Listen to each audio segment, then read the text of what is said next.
O Piauí já faz parte do calendário cultural do nosso estado, o Festiluso, um festival que celebra a língua portuguesa, junto com países também de língua portuguesa, que dividem essa língua maravilhosa com o Brasil.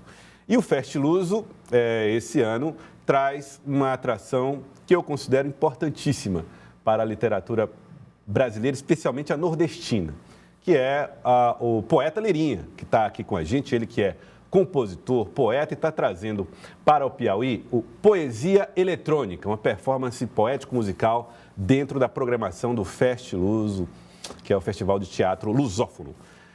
Lirinha, antes de mais nada, boa tarde, prazer recebê-lo.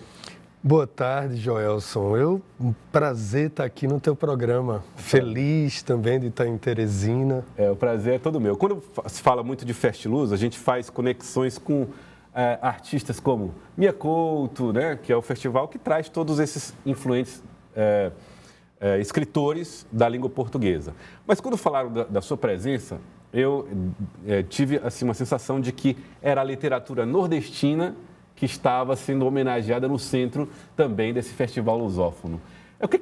Para um poeta nordestino, qual é a importância de fazer parte de um festival internacional e colocar um pouco dessa manifestação ali? Sim, a literatura nordestina, a herança dos cantadores, dos repentistas, é de muita importância na construção dessa língua, né, portuguesa, não é? Sim. Os repentistas, os poetas aqui do sertão, eles levaram a língua portuguesa aos limites inimagináveis, aos lugares mais incríveis, não é? Através da criatividade, com a sonoridade das palavras. Uhum.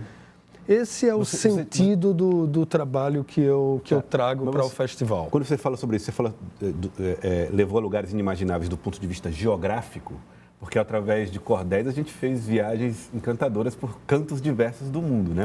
Ou você fala das possibilidades que a língua dá para a criação de poesias?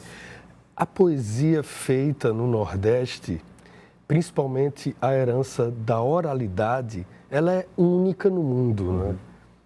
Os gêneros que foram criados aqui, quase uma centena de gêneros que não se encontra em outro lugar.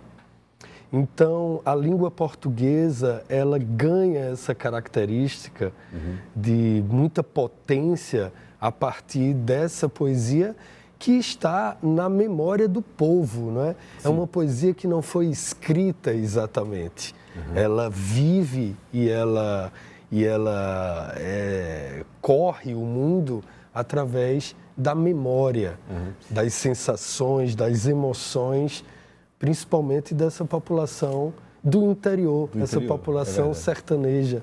Agora, Lirinha, ontem no Salip, no Salão do Livro do Piauí, alguns estudiosos da literatura do Maranhão, nordestina também, estavam lamentando o fato de não haver uma aproximação entre a literatura de Gonçalves Dias e a população. Por exemplo, citando o exemplo de Gonçalves Dias. Em Pernambuco, não tem muito isso. Vocês conseguem ser um pouco mais populares. Qual é a diferença de característica? Olha, eu entendo que a literatura ela sempre teve essa característica de não ser algo muito popular, sempre caminhar, vamos dizer, à margem da cultura brasileira, embora esses grandes nomes, eles são responsáveis por uma construção que às vezes é invisível, que é a construção das possibilidades de uma sociedade, né? Os poetas clássicos, os grandes nomes, eles sempre têm uma visão à frente, eles sempre são proféticos em relação ao que vai acontecer com a sociedade. Mas você não acha que existem elementos, por exemplo, se você pega desde o seu trabalho,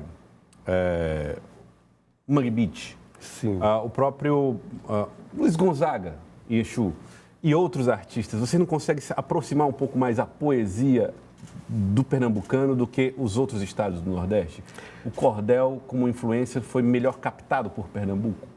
Eu acho que aconteceram algumas coisas históricas, como, por exemplo, a presença de Ariano Suassuna, Sim, também. por algumas vezes secretário de Cultura, não é, que ele destinou muita atenção a essa área, e você sabe que atitudes políticas também Contam, né? terminam definindo muita coisa, né?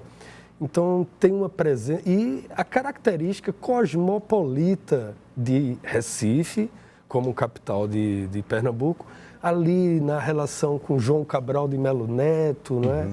Anterior Manuel Bandeira. Então, eu acredito que é mais um fenômeno de divulgação, de mídia mesmo, do que de conteúdo. Porque quando você, por exemplo, se aprofunda na poesia do Maranhão, na própria poesia do Piauí, nós encontramos Preciosidade, né? as preciosidades Verdade. tão importantes quanto as de Pernambuco. Agora, Lirinha, falar um pouco do espetáculo de hoje. Você está fazendo um trabalho que tem uma certa ousadia, porque é um trabalho que é poesia usando recursos eletrônicos, né? Os samplers, que nada mais são do que máquinas que possibilitam repetição de sons. Sim. É um nível de introdução do eletrônico que você imaginava que chegaria na poesia do Nordeste? É uma provocação para pensar sobre isso, que desde que a humanidade encontrou a eletricidade, a nossa arte virou bioelétrica, vamos dizer assim. Então, todos os recursos que usamos na divulgação da nossa arte se relacionam com a eletricidade, né? Desde um microfone, os cabos. Então, eu comecei a pensar em trazer essa imagem, esse cenário para um recital de poesia. Porque poesia foi a primeira coisa que eu comecei a fazer. Eu era declamador, eu era em Arco Verde. E como declamador era apenas o espaço, a voz e o corpo. Mas depois comecei a entender essa interface que é a eletricidade, né? E eu estou muito feliz porque eu sei das histórias de Teresina, desse lugar ser um dos pontos mais importantes de descargas elétricas do mundo. É verdade, a né? queda de raios aqui, né? Exatamente. Bom, eu acho muito interessante você trazer essa provocação. Acho que mas, ao mesmo tempo, existe a possibilidade de que as pessoas olhem isso como uma corrupção da poesia. Você assume essa possibilidade de risco? Eu assumo... Assim como a guitarra elétrica quase comprometeu a MPB? Exatamente, né? Por isso eu chamo provocação, porque essa tensão, esse conflito entre o técnico e o natural, ele é uma constante desde a década de 50, mais ou menos. Quando a gente, por exemplo, vê um trabalho de João Gilberto, não é, o grande músico que faz um trabalho muito que a gente entende como corpo, voz e violão, mas só é possível quando os microfones começam a captar aquela voz mais baixa, né? Aquela voz mais sussurrada. Então, como eu te disse, eu gosto desse conflito. No Cordel do Fogo Encantado, Sim, que é uma banda que eu trabalho há um tempo, esse conflito é constante, né? Estamos perdendo as raízes, sempre essa dúvida acontece ao introduzir uma guitarra elétrica, por exemplo, mas o ser humano é diferente de uma árvore, as nossas raízes caminham, não é? E é mais raízes aéreas, como antenas. Então, a poesia vai existir e vai ser forte e vai mandar a sua mensagem em qualquer situação, inclusive entre elementos eletrônicos. Legal, muito bom. Olha, Lirinha hoje, Festival de Teatro Lusófono, a abertura do festival com Lirinha lá no Teatro 4 de Setembro, horário, Lirinha? 8 horas é a abertura. Muito bom. 8h30, mais ou menos, começamos o espetáculo. Prepare-se, aproveitem a poesia do Lirinha, tá bom? Lirinha, foi um prazer conhecer. Joel, só obrigado, sucesso no seu programa. Tá certo, muito obrigado mesmo pela sua participação.